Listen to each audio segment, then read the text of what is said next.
Bonjour tout le monde. Donc, avant de commencer, je tiens à remercier les organisateurs de l'ARAP de m'avoir donné l'occasion de vous présenter ce travail. Donc, ça concerne l'observance des bisphosphonates oraux au cours de l'ostéoporose postménopausique. Donc, l'ostéoporose, comme vous savez, représente une des maladies fréquentes où l'observance a des répercussions importantes sur l'efficacité des traitements anti-ostéoporotiques. D'une part. D'autre part, l'adhésion des patients atteints d'affections rhumatismales chroniques reste insuffisante jusqu'à l'heure actuelle. L'objectif de cette enquête, c'est de rapporter certaines caractéristiques de l'observance des bisphosphonates oraux chez des patientes ménopausées et ostéoporotiques. Donc, pour cela, nous avons mené une étude transversale effectuée entre le 1er et le 31 décembre 2019 et ont inclus des patientes ménopausées ostéoporotiques suivies en consultation externe de rhumatologie et traitées par des bisphosphonates oraux, à savoir le risedronate ou l'alendronate, depuis plus de 6 mois. Un questionnaire a été remis aux participantes concernant plusieurs domaines de l'observance thérapeutique, les connaissances générales sur la maladie, son traitement, les modalités d'administration, les effets secondaires, les règles hygiéniques et d'autres items. Donc, les résultats ont été exprimés en valeur absolue avec leur écart type pour les valeurs quantitatives et en pourcentage pour les valeurs, pour les valeurs qualitatives. Donc, on a eu 50 patientes qui ont accepté de participer à l'étude avec un âge moyen de 59 ans, un âge moyen de la ménopause de 49 ans, un nombre moyen de fractures vertébrales de 2,5 et un nombre moyen de fractures périphériques de 1,5, avec la plupart des fractures vertébrales. Et le pourcentage des patients traités par alendronate était de 28%. Plutôt de 28% et les résidronates étaient de 72%. Donc, concernant les résultats sur les différents items, les informations sur la maladie, dans 56% des cas, donc les patientes ont déclaré avoir reçu une information par le médecin et dans 40% des cas par le pharmacien. Concernant les modalités de la prise des bisphosphonates, 64% des patientes ont déclaré avoir respecté la prise matinale à jeun. Sur les consignes qui ont été données par le médecin ou le pharmacien, les participantes ont déclaré que ces consignes étaient non contraignantes dans 80% des cas et moyennement contraignantes dans 20% des cas. Donc, sur les oublis, les patientes ont déclaré dans 72% des cas avoir quelques oublis et dans 16% des cas, c'était jamais d'oubli et dans 12% des cas, elles oubliaient souvent.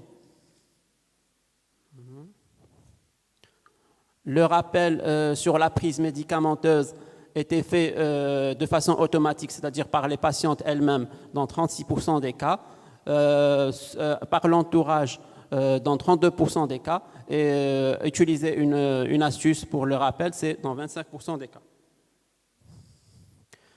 Concernant les règles hygiéno-diététiques, donc, ces règles ont été bien expliquées par le médecin dans 50% des cas, par le pharmacien dans 20% des cas, plutôt dans 28% des cas et sur Internet dans 20% des cas. Concernant l'habitude de traitement, donc elle était forte dans 84% des cas. Concernant l'importance du traitement, c'est-à-dire l'efficacité du traitement, enfin le jugement sur l'efficacité du traitement, elle était jugée grande chez 64% des patientes. Concernant les effets indésirables, donc ils étaient Si vous voulez, donc les patientes avaient une information sur les effets indésirables dans 88% des cas. Plutôt, elles n'avaient pas d'information sur les effets indésirables dans 88% des cas. Voilà.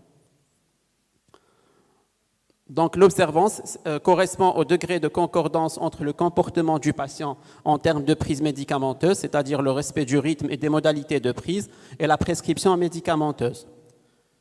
Donc plusieurs facteurs susceptibles d'expliquer la mauvaise observance des traitements anti-ostéoporotiques. Les facteurs liés à la maladie, c'est surtout le caractère peu ou pas symptomatique de l'ostéoporose avant la survenue de la fracture. Et d'autre part, des facteurs liés aux médicaments utilisés, c'est-à-dire la contrainte de la prise à jeun des bisphosphonates oraux et la difficulté de ne pas oublier la prise. Les données de la littérature concluent à une observance insuffisante des traitements anti-ostéoporotiques oraux.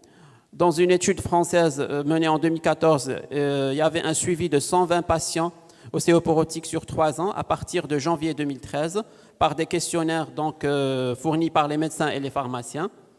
49 patients ont été inclus en 2013, dont 28 patients durant le premier semestre de 2014. Donc pour les résultats, à 6 mois, les 27 questions proposées par les médecins montrent que les répondeurs poursuivent leur traitement avec apport vitamine D, calcium suffisant et maintiennent une activité physique régulière. Les questions pharmaciens montraient que les patients connaissent les modalités de la prise médicamenteuse et l'intérêt des bisphosphonates oraux. Une autre étude a évalué l'intérêt d'un suivi téléphonique de l'observance des bisphosphonates oraux. Donc elle a intéressé 164 patientes ostéoporotiques suivies en consultation ou en hôpital de jour, réparties en 2 groupes. Donc un groupe suivi par téléphone et un groupe contrôle. Donc il y avait une meilleure observance dans le groupe appel téléphonique versus absence d'appel, avec une différence significative. Une revue systématique de littérature faite sur 80 et ont retenu 89 études sur 540 avec un suivi moyen de 3 mois à 14 ans. Le taux d'observance était évalué à 71,3%, 74,8% et 72% à 6 mois, à 1 an et 2 ans respectivement. L'étude de Thor, donc sur 389 patientes ostéoporotiques, 20% seulement ont poursuivi le traitement par bisphosphonate oral à 24 mois. Dans l'étude de Gamboa, sur 160 patients avec fracture ostéoporotique de l'extrémité supérieure du fémur, 104 patients, donc un peu plus de la moitié, plutôt 60%, ont arrêté le traitement oral à 12 mois de suivi. Dans notre série, donc l'information des patientes est moyenne, elle est à l'entour de 56%, ainsi que le respect des règles hygiéno-diététiques. La connaissance des effets secondaires reste mauvaise. Voilà. Le respect des modalités des bisphosphonates est satisfaisante, de même que la régularité de la prise. En conclusion, cette étude rend compte de l'observance des bisphosphonates oraux dans la vraie vie. Un programme d'éducation thérapeutique visant à améliorer l'information des patientes ostéoporotiques doit être élaboré et la nécessité d'une collaboration multidisciplinaire essentiellement entre médecins et pharmaciens pour améliorer la prise en charge des patientes ostéoporotiques. Je vous remercie.